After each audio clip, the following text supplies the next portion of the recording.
पहला पाठ होसिया का ग्रंथ, अध्याय 14, पद संख्या 2 से 10। इसराइल, अपने प्रभु ईश्वर के पास लौट आओ, क्योंकि तुम अपने पापों के कारण गिर गए हो। प्रार्थना का चढ़ावा लेकर प्रभु के पास आओ और उससे कहो, हमारा अपराध मिटा दे और हमारा सद्भाव ग्रहण कर। हम तुझे बलि पशुओं के स्थान पर यह निवेदन चढ़ाते हैं, असुर हमें बचाने में असमर्थ हैं।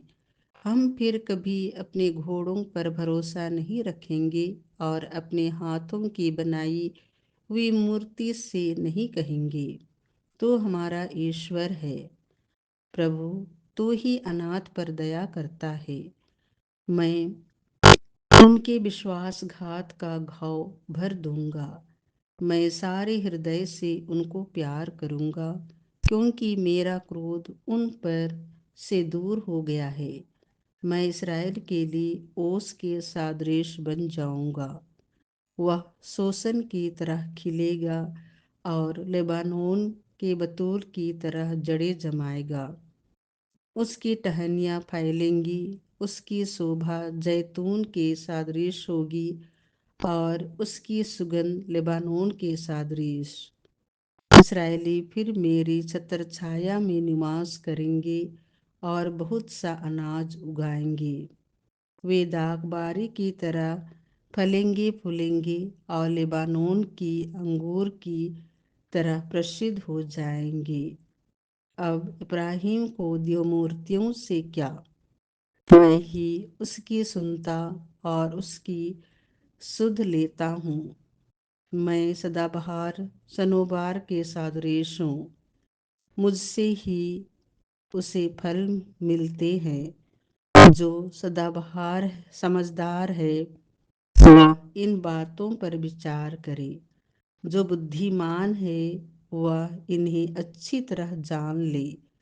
प्रभु के मार्ग सीधे हैं, धर्मी उन पर चलते हैं, किंतु पापी उन पर ठोकर खाकर गिर जाते हैं। यह प्रभु की वाणी है। संत मार्कुस के अनुसार पवित्र सुसमाचार, अध्याय 12, पद संख्या 28 से 34। तब एक शास्त्री ईसा के पास आया।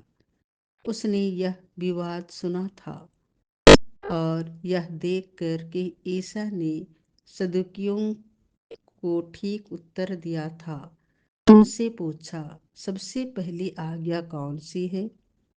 ईसा ने उत्तर दिया, पहली आज्ञा यह है, इसराइल सुनो, हमारा प्रभु ईश्वर एकमात्र प्रभु है। अपने प्रभु ईश्वर को अपने सारे हृदय, अपनी सारी आत्मा, अपनी सारी बुद्धि और सारी शक्ति से प्यार करो। दूसरी आज्ञा यह है, अपने पड़ोसी को अपने समान प्यार करो। इनसे बड़ी कोई आज्ञा नहीं। शास्त्री ने उनसे कहा, ठीक है गुरुवर, आपने सच कहा है। एक ही ईश्वर है, उसके सिवा और कोई नहीं है। उसे अपने सारे हृदय, अपनी सारी बुद्धि और अपनी सारी शक्ति से प्यार करना और अपने पड़ोसी को अपने समान प्यार करना, यह हर प्रकार के होम और बलिदान से बढ़कर है।